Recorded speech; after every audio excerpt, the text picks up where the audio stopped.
Welcome to the intersection of technology, cybersecurity, and society. Welcome to ITSP Magazine. You're listening to a new Redefining Security podcast. Have you ever thought that we are selling cybersecurity insincerely, buying it indiscriminately, and deploying it ineffectively? Perhaps we are. So let's look at how we can organize a successful InfoSec program that integrates people, process, technology, and culture to drive growth and protect business value. Knowledge is power, now more than ever. Asgardio by WSO2 is a developer-focused identity and access management solution. Offered as Identity as a Service, or IDaaS, Asgardio by WSO2 creates seamless login experiences to your apps in minutes.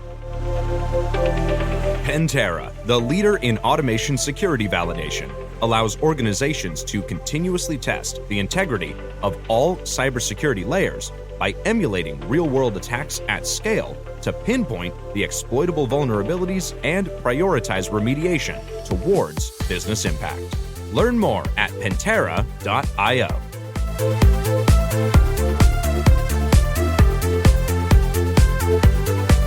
Hello there, this is Sean Martin, and you're very welcome to a new Redefining Cybersecurity podcast here on ITSP Magazine, where I hopefully help individuals and teams and organizations understand the value of cybersecurity to the business and then take the next step to operationalize some of the technology and processes with the teams they have or work with to not just protect the revenue, but also hopefully even create more revenue with a strong cybersecurity posture. And I would say the majority of my chats are geared toward folks with some level of maturity. So they probably have a program in place and a team in place, but every now and then we need to remember that a lot of organizations aren't of the size and with revenue and staffed accordingly to have full teams and mature processes. And the small, medium business sector is certainly one that fits that bill.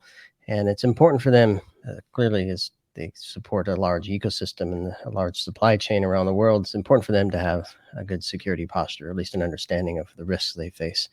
And I'm thrilled to have on the show today Scott Schober. He's an author of many books and has his hands in all kinds of technologies. And I'm thrilled to have you on, Scott. Yeah, great to be here with you, Sean. Thank you for having me.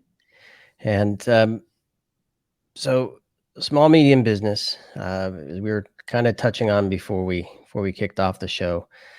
I kind of view them as a person, single person, with multiple personalities, but they're not much different than a general user. And I think approaching cybersecurity from that perspective might help. But before we get there, you are a single individual. I don't know about your personalities. I certainly have multiple personalities, but this is true. You have a story that's brought you to this point, and you have a couple books at least under your belt that capture some of that story. Who's Scott Schober, and where did you start? Sure. Well, I work at the company I'm running is Berkeley Varitronic Systems. We're actually celebrating 50 years old. It's our anniversary this year, so we're kind of excited about that. I didn't find the company because I'm a little over 50, so I'd be in my diapers if that was the case when it started. It was actually founded by my father, so we're actually kind of unique. We're a family-run, privately held company, and we focus on wireless test tools, and it's kind of where wireless crosses cybersecurity. So we deal with a lot of cyber threats, but mostly tied in with the wireless front. So it's kind of exciting and kind of cutting edge stuff that we're always doing. And we're developing tools and techniques and doing R&D and working with law enforcement and DoD agencies to help them do a better job to fight cyber criminals. A number of years ago, as I was out speaking and educating people, mostly about our products and tools and teaching and stuff, I started to get a target on my back. And what ended up happening is some cyber criminals wanted to, I guess, shut me up, and they started going after me and sending a message. And it started out kind of innocent. My debit card was compromised, my credit card personal, but also at the same time, the business, which is really crazy. Then I had attacked, my Twitter account got attacked. We had repeated attacks to our website for online commerce, where we sell a lot of our wireless security tools.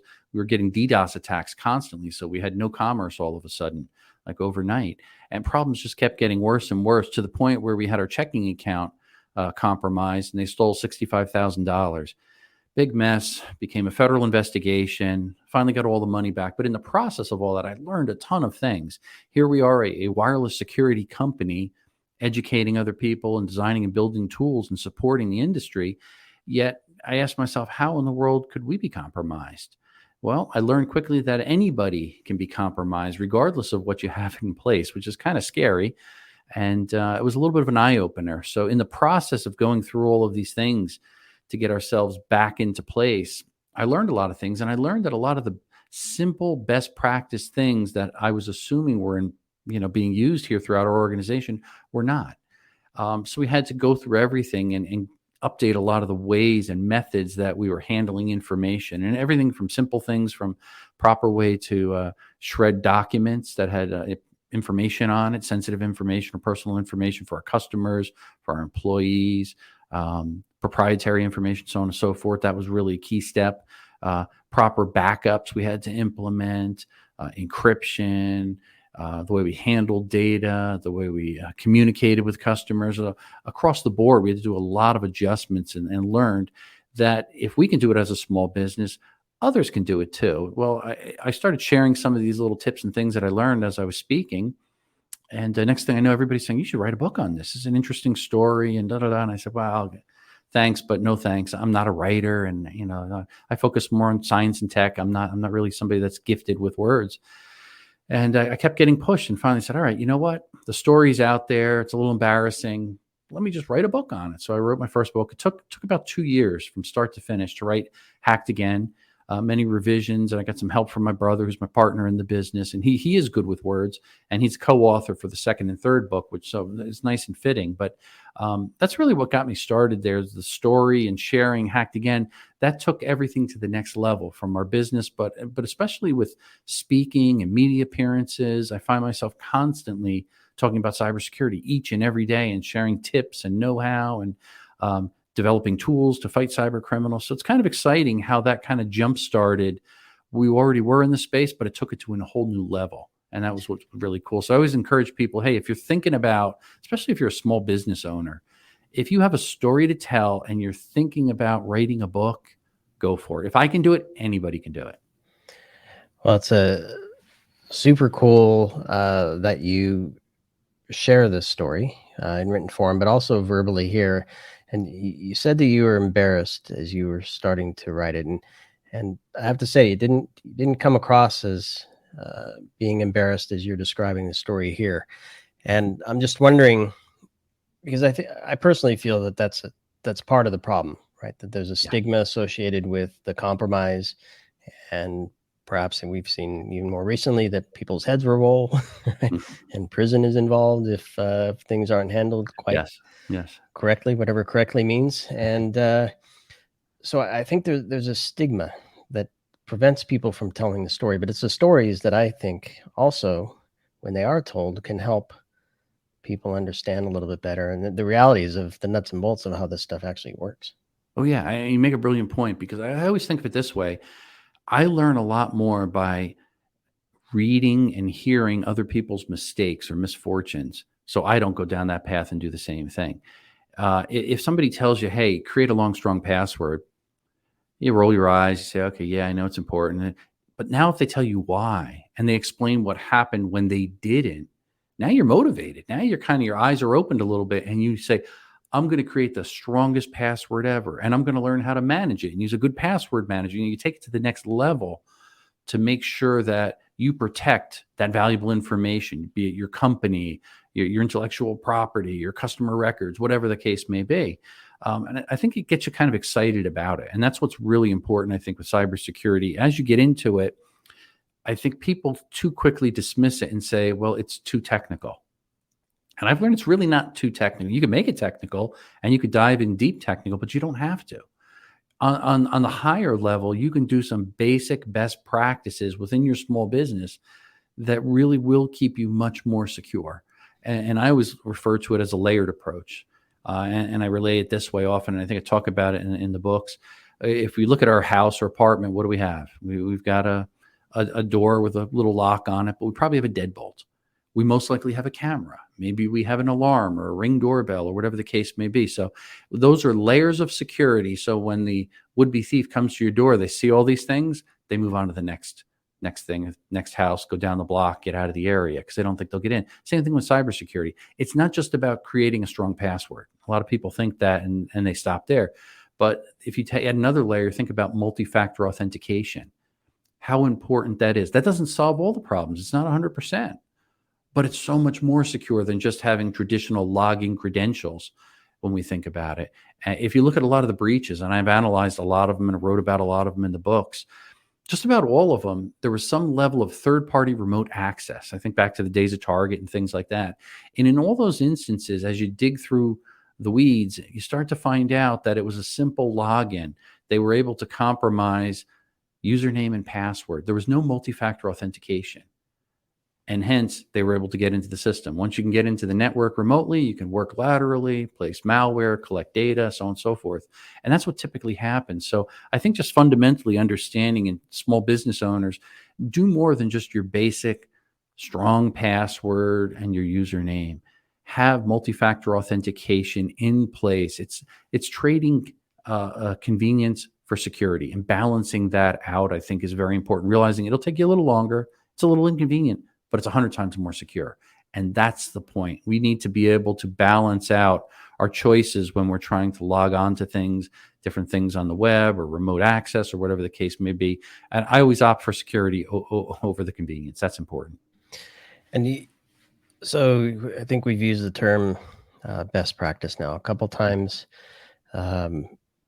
What I envision for most of those are common practices, maybe. I don't know if they're maybe best in every case.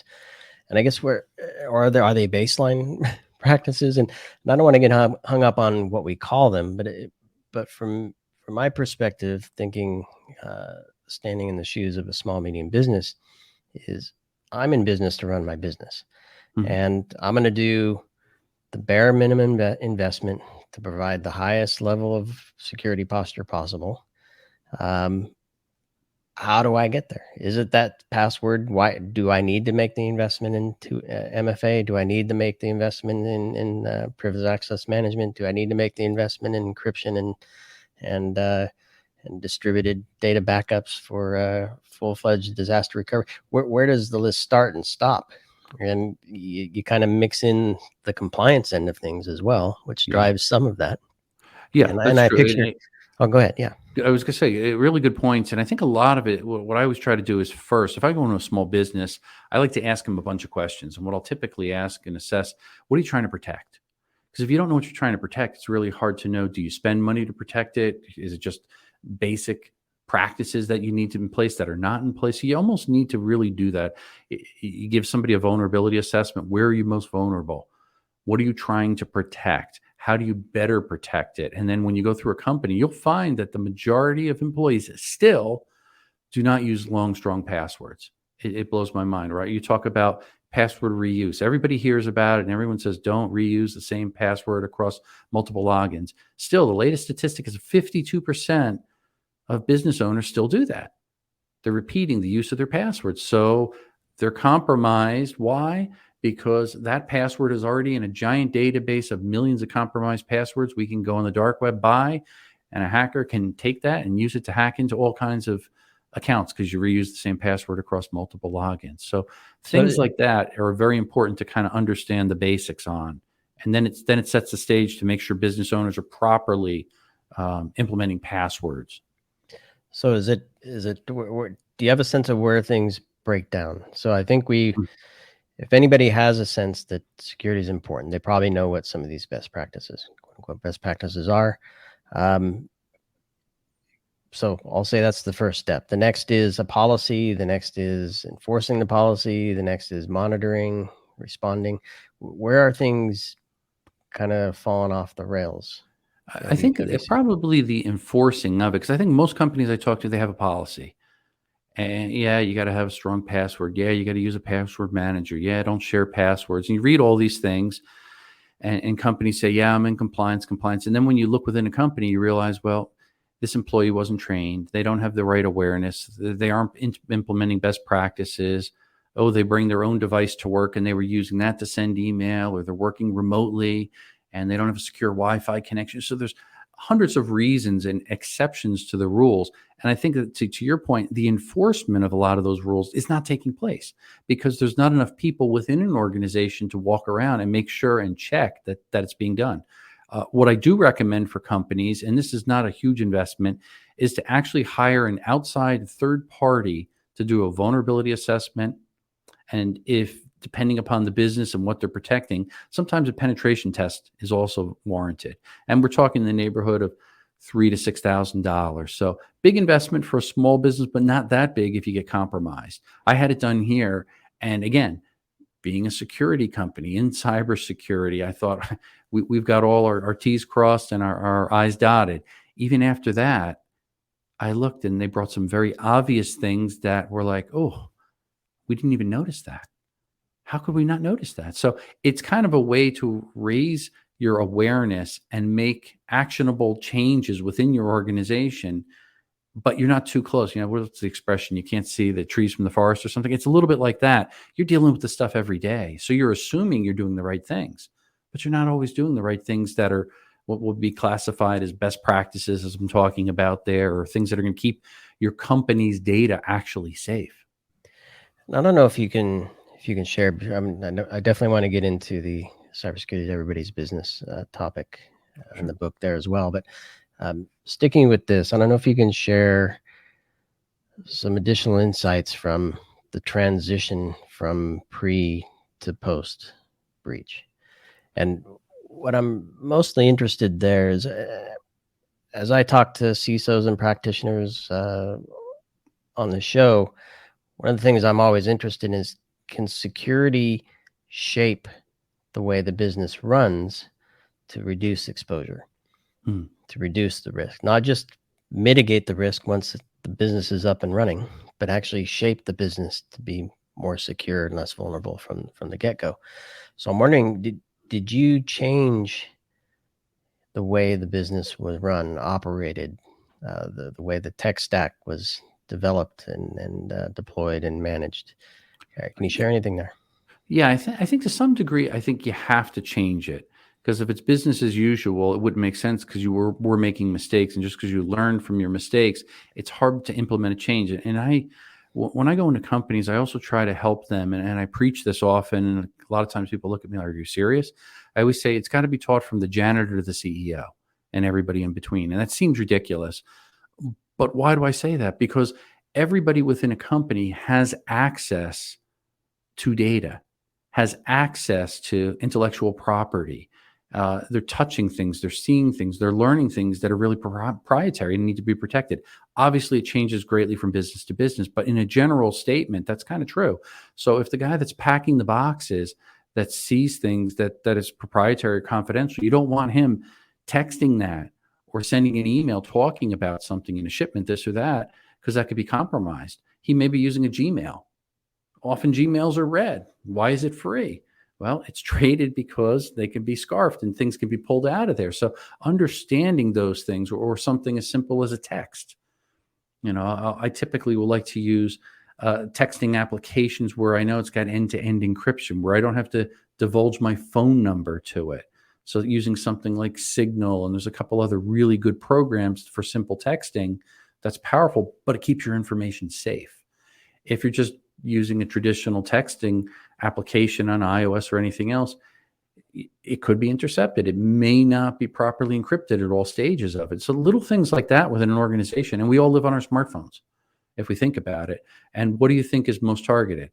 They're not necessarily going always for the network. They're often going for the initial conduit to get into the network through our smartphones, be it a wireless access or through email, through a text, click on here, download a link, malware, so on and so forth. So if you follow the trail of how cyber criminals get in, that kind of helps you understand what needs to be secured properly.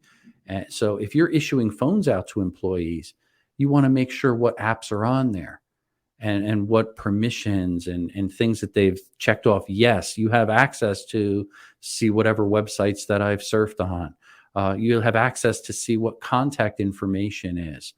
You have access to my email or whatever else the case may be. Because most apps, if you really dig in and read them, you're signing your life away. And people do not realize that each and every day. The famous stat I share with people is, if you were to take the average smartphone user and look at all the T's and C's, the terms and conditions that they've acknowledged and opted into, it would take you well over a month to read it if you were reading it 24/7.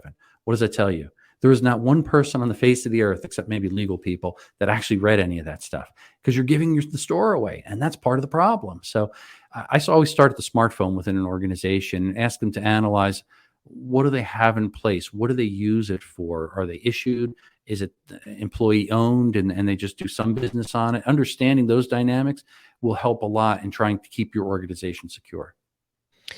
Yeah, and I think you're kind of pointing to everybody has a role to play here. Right? Yes, absolutely. Everybody's a vector, and you touched on the third-party vector earlier, and I want to, maybe as we transition into everybody's cybersecurity, everybody's responsibility.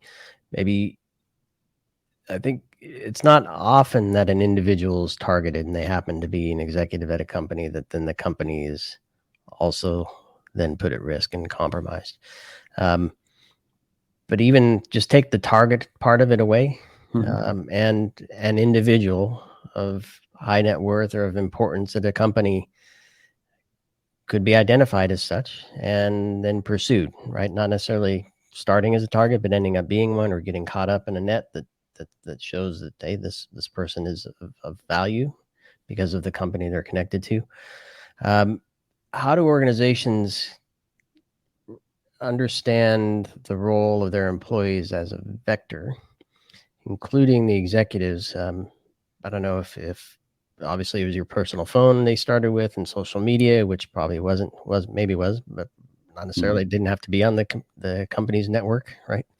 So that transition from personal devices and space to business space and compromise is very possible. So maybe talk a little bit about that. Yeah, I was thinking of something that kind of came close to home, what we had here. And again, I've been targeted many times, even after my first book, second book, third book. It never stops. Maybe they want me to be a guinea pig or whatever the case may be, but I'm in good company, because I talked to a lot of the other cybersecurity practitioners out there, like Kevin Mitnick's and Brian Krebs and others, and they too have been targeted and have had crazy things done to them by the cybercriminals. So I guess I should be maybe humbled by that. I don't know, but oftentimes when you look at individuals running an organization, they're trying very traditional campaigns, and they'll target a whole bunch of them throughout different organizations. Okay, let's go after all the CEOs or the VPs or anybody with the power to sign a check or perform a wire transfer. We had that not too long ago, and fortunately, the receptionist and office manager had enough sense to realize something's fishy here. And I think with these crazy phishing emails, the phone scams, and everything else, they come to me right away. Another employee another time came to me and said, hey, I got this weird email about gift cards that you wanted to give to employees, and you're asking me for something. This looks like a scam from what I read in your book. I said, yep, you got it. So again, sharing the stuff with employees and doing awareness training, it sounds silly. It sounds like a waste of time, waste of money. However, if you think about it from even an insurance point, we have safety videos that we have to watch each year because we have a forklift and a warehouse that our building maintenance manager has to watch and be trained and certified on. Most of it is kind of silly. Anybody should be able to pass it, but it's awareness. It's just reminding you of the obvious and reminds you to question things when something seems a little strange, be it with the gift card, be it with when somebody was asking to wire transfer money. I had a more elaborate one not too long ago. We have about 70 international resellers of our wireless security tools. And somebody went on our website and they scrubbed all the emails to all of those individuals, and they wrote to them, and they went on our website and they pulled off our website logo, my signature and a couple other key things and wrote as if they were me and spoofed my email address and asked to wire in advance some of the funds for the big projects that we're working on. And it was funny. There were two individuals that we actually were involved with large projects at that time. Now, the cybercriminal didn't know this, unlikely. They were just trying to spoof and took their best guesses. And both of those individuals reached out to me. First, they forwarded me the email, and then they called me, and the other texted me and said, I wanted to clarify something. I just forwarded you this email. I didn't want to do it through email in case your email was compromised or someone's spoofing you. So what does that tell you? They were educated. It caught them off guard, and they said it looked very convincing. It looked like your normal email. So somebody either intercepted your email or copied it. When I analyzed it closely, it was a little fishy. But again, I could see that, but they may not be as, aware of it because they're not emailing from my person every day. But I think that's the important thing to see. Educating, because we talked about your staff, your employees, that's important. Also, third parties, vendors that you work with, having a level of talk with them in case there's a scam is very important, but as well as your channel for sales. Like for us, these are independent distributors around the globe, speaking different languages, different time zones. So they're not part of our company on our payroll, but they're a valid part of our company because they're selling our products and they're a key, an integral part, but educating them. So I try to share with them tips and things and explain when things go wrong or there's a problem so they can be on the lookout for it. And I've commended many of them because they keep coming back to me, whether it's tied to our company or not. And they're saying, hey, I spotted another phishing scam, or hey, we stopped this, which looked like a ransomware attack. So it makes you feel good. They're listening. They're trying, and they're sharing throughout their organizations. I think that's a big part of it. Great shows like this, sharing the information, educating people, and realizing that none of us have a silver bullet or all the answers, but cumulatively learning all these different tips and things together will actually greatly help to make a difference. Yeah, and one thing I'm gonna reel back for a second. Sure. Can you mentioned the email was spoofed? Do you have any insight into, was it your email address hijacked, or was it an address that looked very much like it, changing an E to a 3, or what was the scenario there? Exactly. It was really, my email was not hijacked. It was just spoofed in that it said scott@bvsystems.com when they opened it and looked at it. But if you dive in and actually look at the raw headers and information, you could see it's from, I don't know, somebody in Jakarta or somewhere else like that. And then but the average person, I realize, does not do that. I've probably had a dozen friends so far send over a panic, and they say, oh no, I got this crazy email. I said, all right, calm down. Your email's not compromised necessarily. Let's analyze it. Can you go here, look at all the raw headers, send that information to me. Let me analyze it a little bit and see if it was compromised or not. Now, the other side of the coin is when they have a Yahoo, Hotmail, or Gmail, oftentimes they're compromised. I find it again and again and again because so many of those accounts are compromised, and often because people are just not creating strong passwords. They're not using the multi-factor authentication. And those companies are often targeted because they've got 3 billion, free Yahoo email addresses out there. It's the numbers game. That's what cyber criminals use. So sometimes security by obscurity is a phrase that I often use. When you do unique things and different things, you actually become more secure. And it sounds kind of opposite of what one would think, but if you think about it from a cybersecurity's perspective, they really don't care whose money they're stealing, whose identity they're taking, whose credit card is compromised. It's somewhat of an anonymous crime. So when they're going out there to literally target, they're blanketing by sending millions of spam emails, maybe with a phishing attack in it, with some specific strain of malware or ransomware or whatever else they're trying to launch there. They're not going necessarily after me, Scott Schober. There are targeted attacks, which I did have that one time, which is certainly targeted toward me because they hit multiple accounts over time and continue to do it. That's a little bit different. It's more referred to as whaling often, where they're going for a bigger fish or a larger target, and they're very focused. Sometimes when they're going for a larger target, say it's a politician, high net worth individual, celebrity, whatever the case may be, the surveillance they'll go out there and they'll actually spend months gathering as much information as they can, websites, social media, you name it, to really build a good profile so they could use that in any way they want, maybe for social engineering to get in and garnish different pieces of critical information. So I think that's why the education side on understanding and being cautious before we give out any information within an organization, that's paramount. And I've seen that time and time again. The receptionist will come in and say, someone's on the phone, they're asking for something, and they stop, but they question it first. You have to almost create an environment where you're a little bit paranoid to stay safe these days. And maybe that just happens because I was targeted and was hacked, and it keeps happening that I'm very paranoid. But it does help. It helps to keep you safe. It kind of messes your life up, but it's a healthy way of staying safe in this world of cyber. Exactly. Yeah, there's levels of paranoia, and sure. some is good. I'm wondering, maybe as we think about wrapping here, we move to your book, Cybersecurity is Everybody's Business. I want to focus on the business point there, because to the point of being paranoid, yes, that might create a pause in the response to that phone call, or a pause in a transaction that is being validated as legitimate or not.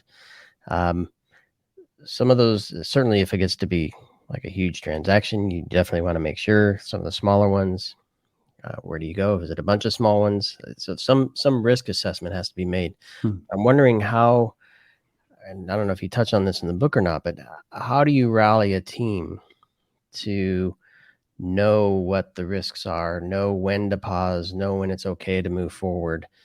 Is there a chain of command or communication so people can work with each other? What does the book do to help reinforce that cybersecurity is everybody's business, but with a focus on keeping the business running? Yeah, and I think you hit it on a key point.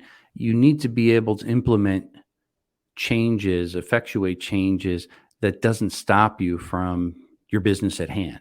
And that's what we had to do in the background. So while we're making changes, while we're improving, we're still shipping product out the door. We're still designing products. We're still talking to customers and taking sales. We don't stop the business, learn how to keep it secure, and then go back to business.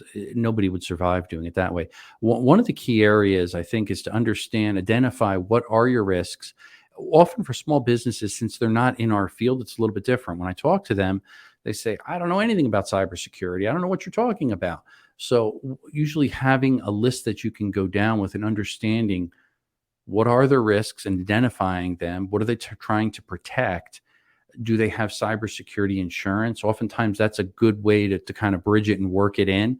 Because if you have cybersecurity insurance, and I point this out to all business owners, because we ourselves have it also, it's not just about having a list like PCI compliance that you check off the boxes. Yeah, I'm compliant. Yeah, I shred documents. Yeah, I don't store credit cards. And then people store credit cards. They don't shred any documents. They just throw in a dumpster.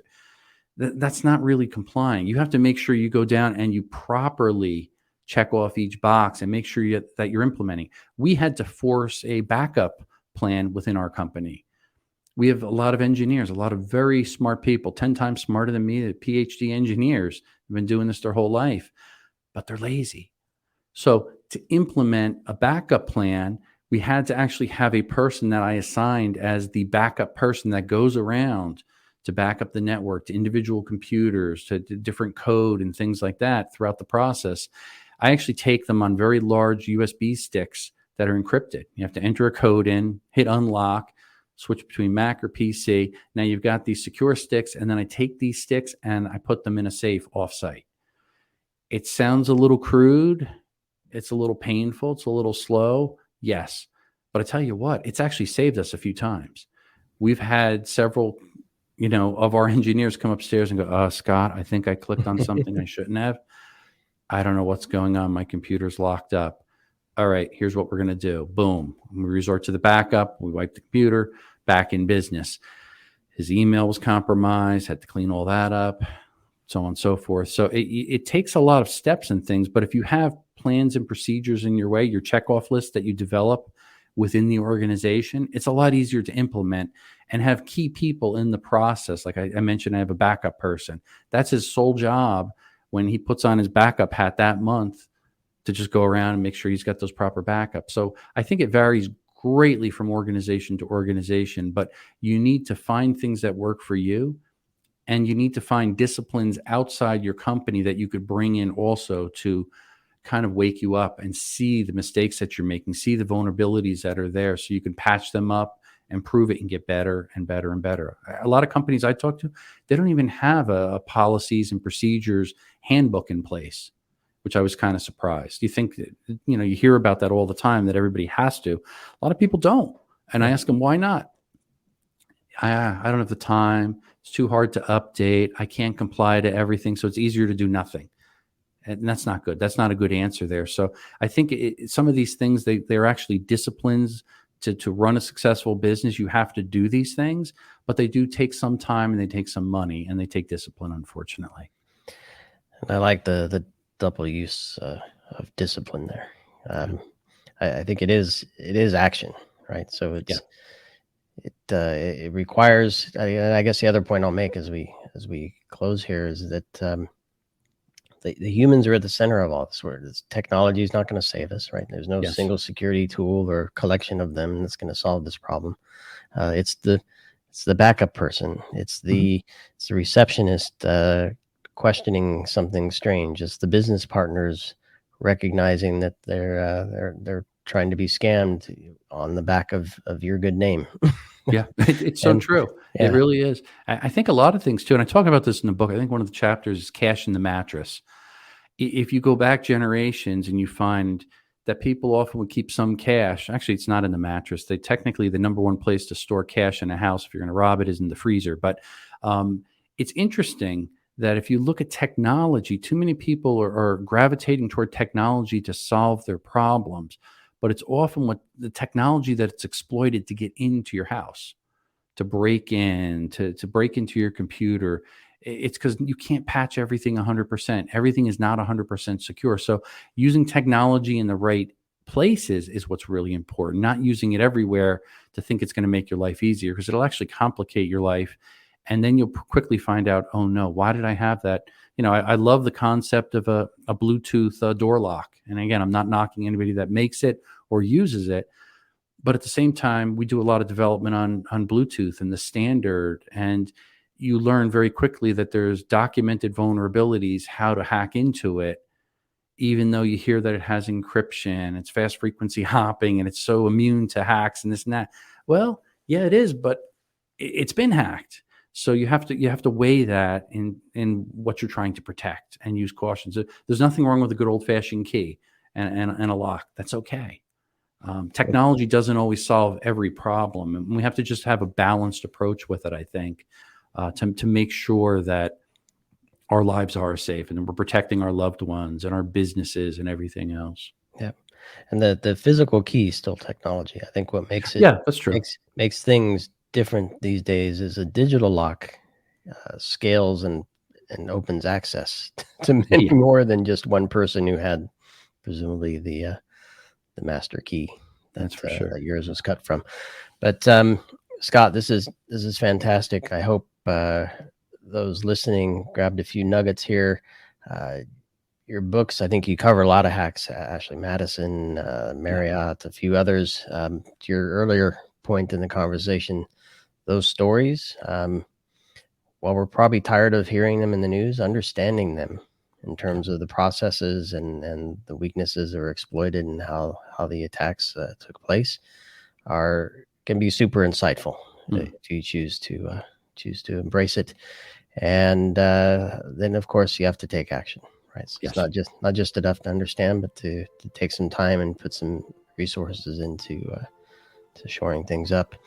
And I'm sad to hear that you had to experience that with the organization. I'm thrilled and honored that you shared that story here, and then also in your book, of course, which, by the way, folks, we'll link to Scott's website, where all three of his books are available, and where you can connect with Scott on social media and wherever else he wants to chat with you. So thanks again, Scott. Any final parting thoughts? No, I appreciate the time. Thank you for all you're doing. Great show. And I just like to tell everybody out there, don't live in fear of technology and be overwhelmed with cyber, but just to try to implement some of these simple things, and you can still have a happy life and still live in this technological world, and stay safe out there. Stay safe, exactly. All right. Thanks, Scott. Thanks, everybody, for listening. Stay tuned for more Redefining Cybersecurity here on ITSP Magazine. Pantera, the leader in automation security validation, allows organizations to continuously test the integrity of all cybersecurity layers by emulating real-world attacks at scale to pinpoint the exploitable vulnerabilities and prioritize remediation towards business impact. Learn more at pantera.io. Asgardio by WSO2 is a developer-focused identity and access management solution. Offered as Identity as a Service, or IDaaS, Asgardio by WSO2 creates seamless login experiences to your apps in minutes.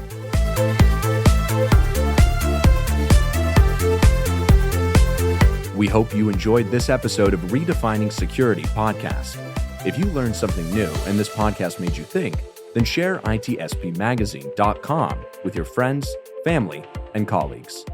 If you represent a company and wish to associate your brand with our conversations, sponsor one or more of our podcast channels. We hope you will come back for more stories and follow us on our journey. You can always find us at the intersection of technology, cybersecurity, and society.